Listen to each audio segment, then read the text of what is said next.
ஓடி போயிரும் பாருங்க, ஓடி போச்சு ஒரு வாட்டி அந்த மாடு. ஐயா ஓடப்பாருங்க, ஓடப்பாருங்க அந்த மாடு.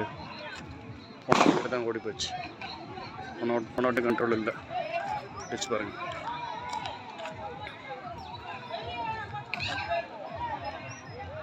எப்படியாவது 2வது முறை ஓடுது அந்த மாடு. அந்த மாடும் ஓடிச்சு பாருங்க. எப்படியாவது அந்த மாடை பிடிச்சி விட்டுக்கலான்னு பார்க்குறாங்க, முடியலை. எவ்வளோ போராடுறாங்க மாடு விடவே முடியல. மொதாட்டி இப்படி தான் ஓடிச்சு. இப்படி தேடி வர்றாங்க பாருங்க. இங்கே பாருங்க, இங்கே பாருங்க, இவ்வளோ வேகம் பாருங்க. மாடை எப்படியா அப்படி போடிச்சு. மாடை எப்படியா பிடிச்சி விட்டுருந்தோம் அவங்களுக்கு ஒரு ஆசை. இதான் இந்த கிராமத்தில் ஜல்லிக்கட்டு. எப்படியாவது மாடை வெறித்தனமாக வளர்த்தி எப்படியாவது ஜல்லிக்கட்டு கொண்டு போயிடணுன்னு ஒரு வெறியாக இருப்பாங்க.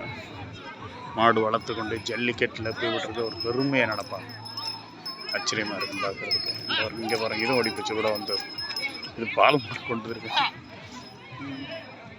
அந்த மாடு ஓடி போச்சு. அவுத்தே ஆகணுன்றாரு அவர். அடுத்த வருஷம் பார்த்துக்கலான்றாரு.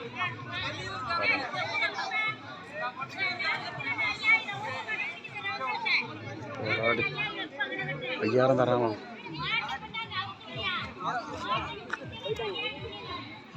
5000 தராங்களாம்ல மாடை விட்டுட்டா.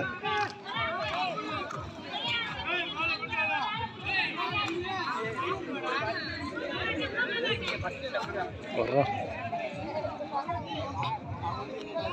5000 தராங்களா அந்த பாட்டி மாடை பிடிச்சா. பிடிக்கணுமாம்ல. ஏன்னா வீர பெண்ணி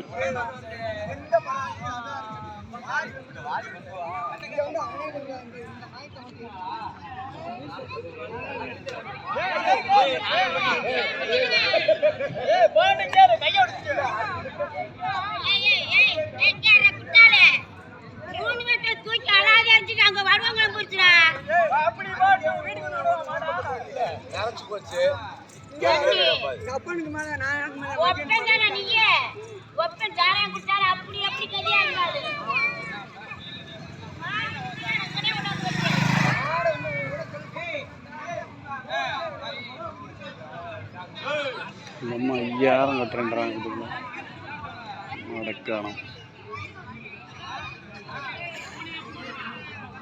ஃபீல் பண்ணிகிட்டே இருக்காங்க பாருங்க. எல்லோருக்கும் மட்டும் பொங்கல் வாழ்த்துக்கள். தேங்க்ஸ்.